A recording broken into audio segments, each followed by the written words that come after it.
میں ابھی 20 سال کی ہی ہوئی تھی کہ میرا رشتہ ہو گیا۔ میری ساس بہت امیر تھی۔ وہ جب بھی آتی ہزاروں کا صدقہ میرے سر سے وار کر غریبوں کو دے دیتی۔ میری ساس مہنگی سے مہنگی چیز میری شادی کے لیے خریدتی۔ وہ اب تک لاکھوں روپے میری شادی کے لیے خرچ کر چکی تھی۔ کیونکہ ہم مڈل کلاس لوگ تھے اس لیے میرا سارا جہیز بھی میری ساس ہی بنا رہی تھی۔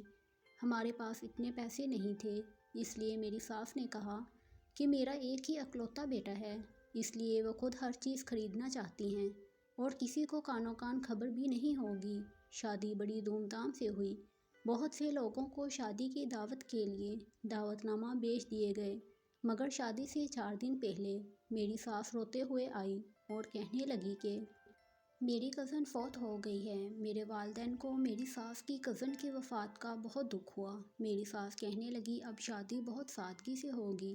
میری والدہ نے کہا کہ ہمیں بہت دکھ ہے، آپ بے شک شادی 3 مہینے بعد کر لیں، مگر میری ساس نے فوراً ہی انکار کر دیا اور بولی دیکھو بہن، میں نے ساری تیاری کر لی ہے، میں اتنا انتظار نہیں کر سکتی۔ آپ ایسا کریں کچھ لوگوں کی موجودگی میں نکاح پڑھوا دیں اور رخصت کر دیں۔ میرے سارے ارمانوں پر پانی پھر چکا تھا۔ میں نے کیا کیا نہ سوچا تھا اور پھر یہ کیا ہو گیا۔ میں اپنے کمرے میں بیٹھی اپنی نئی زندگی کی شروعات کے بارے میں سوچ ہی رہی تھی۔ میں نہیں جانتی تھی کہ میری شادی کی پہلی رات اتنی بھیانک ہو سکتی ہے جسے میں ساری زندگی نہیں بھلا سکتی۔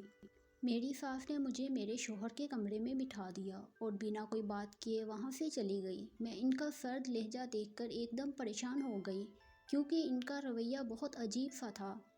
ابھی مجھے اس گھر میں آئے چند منٹ ہی ہوئے تھے، میری چھٹی اس بیدار ہو چکی تھی، لیکن اگلے ہی لمحے مجھے خیال آیا کہ شاید میری ساس اپنی کزن کی وفات کا صدمہ لیے بیٹھی ہیں، اس لیے چپ سی ہیں۔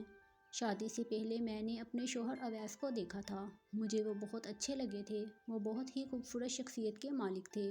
جب سے یہ رشتہ ہمارے گھر آیا تھا میں تو جیسے ہوا میں اڑ رہی تھی، مجھے کمرے میں بیٹھے اس کا انتظار کرتے ہوئے 1 گھنٹہ گزر چکا تھا۔ میں بہت پریشان ہوئی، میں دن بھر کی تھک چکی تھی۔ میں چاہتی تھی کہ اویس جلدی سے میرے پاس آئے۔ میں بہت ہی خوش طبیعت کی مالک تھی، لیکن آج مجھے بے صبری سے اویس کا انتظار تھا۔ میں اٹھی اور آئینے کے پاس آئی۔ میری ساس نے میرا کمرہ بہت ہی خوبصورت بنوایا تھا۔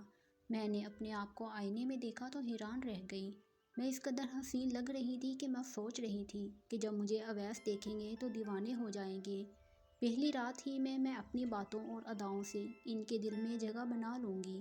میں یہ سوچ کر مسکرا رہی تھی کہ اچانک دروازہ کھلا اور اویس اندر آئے۔ میری حیرت کی انتہا نہ رہی کیونکہ اویس اکیلے نہیں بلکہ ان کے ساتھ 2 مرد بھی تھے۔ یہ دیکھ کر پریشان ہو گئی، نہ جانے وہ کون لوگ تھے، کیونکہ اس وقت اویس کو اکیلے ہی کمرے میں آنا چاہیے تھا۔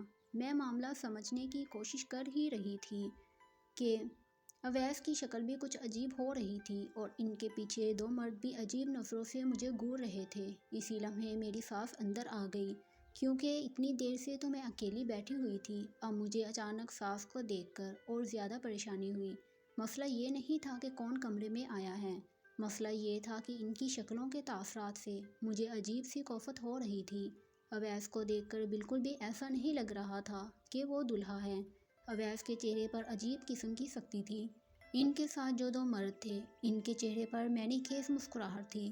میں نے اپنی ساس اور اپنے شوہر کی طرف سوالیہ نظروں سے دیکھا۔ اویس میرے قریب آئے اور مجھے بازو سے پکڑ کر ان مردوں کی طرف لے گئے اور کہنے لگے دیکھ لو اسے غور سے، جس طرح کی لڑکی تمہیں چاہیے تھی بالکل ویسی ہی ہے، بالکل کم عمر اور خوبصورت۔ اویس کی بات سن کر میرے سر پر آسمان ٹوٹ پڑا۔ اگلے ہی پل مجھے سارے معاملے کی سمجھ آ چکی تھی کہ میں بہت ہی برے طریقے سے پھنس چکی ہوں۔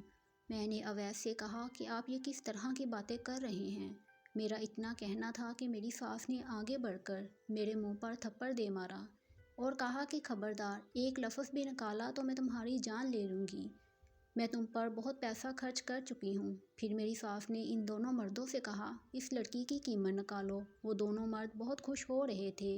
ان مردوں نے نوٹوں سے بڑا بیگ میری ساس کو تھما دیا۔ ان پیسوں کو دیکھ کر ان کی آنکھیں چمک اٹھی۔ میری ساس کمرے سے باہر چلی گئی تو اویس نے دروازہ بند کر کے اپنی جیب سے ایک بڑا سا موبائل نکالا، ان دونوں مردوں کو اشارہ کیا۔ وہ دونوں مجھ پر ٹوٹ پڑے۔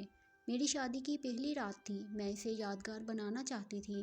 واقعی یہ رات میرے لیے ناقابل فراموش بن چکی تھی۔ میں بہت روئی کہ مجھے گھر واپس جانا ہے، اپنے والدین کے پاس، لیکن ان کو کوئی پرواہ نہیں تھی اور وہ مجھے وہاں سے لے کر فرار ہو گئے۔ میرے والدین مجھے ڈھونڈتے ڈھونڈتے رہ گئے، لیکن میں سسرال والے پکے کھلاڑی تھے۔ یہ ایک رات کی کہانی نہیں تھی۔ میں اویس کو احساس دلانے کی کوشش کرتی لیکن ان پر کوئی اثر نہ ہوتا۔ وہ خود بھی میرے قریب آتے رہتے تھے۔ میری ساس نے کہا، کافی عرصے سے ہمارا دھندا بند تھا، لیکن تمہارے ماں باپ تو بہت ہی لالچی نکلے، جنہوں نے صرف دولت دیکھ کر شادی کر لی۔ پھر ایک رات ہم سب سو رہے تھے کہ اچانک بہت زیادہ شور کی آواز آئی، جیسے بہت سارے لوگ اکٹھے ہو گئے ہوں۔ باہر میرا بھائی کھڑا تھا اور ساتھ میں پولیس بھی۔ پولیس اویس اور اس کی امی کو ہتھکڑیاں پہنا کر لے گئی اور میرے بھائی مجھے واپس گھر لے گئے۔ بھائی نے اویس سے کھلا دلوا دی اور کہا، ہم تمہاری دوسری شادی کریں گے۔ لیکن میرا اب شادی سے اعتبار اٹھ چکا تھا۔ میں نے صاف صاف انکار کر دیا۔ میں تو آزاد ہو گئی، لیکن نہ جانے کتنی لڑکیوں کے ساتھ آج بھی یہ گھنونا کھیل کھیلا جا رہا ہے۔ خدا اپنی بیٹیوں کی حفاظت کیجیے اور اچھے گھرانوں میں شادی کیجیے، نہ کہ امیر گھروں میں۔ اللہ ہر لڑکی کا نصیب اچھا فرمائے، آمین ثم آمین۔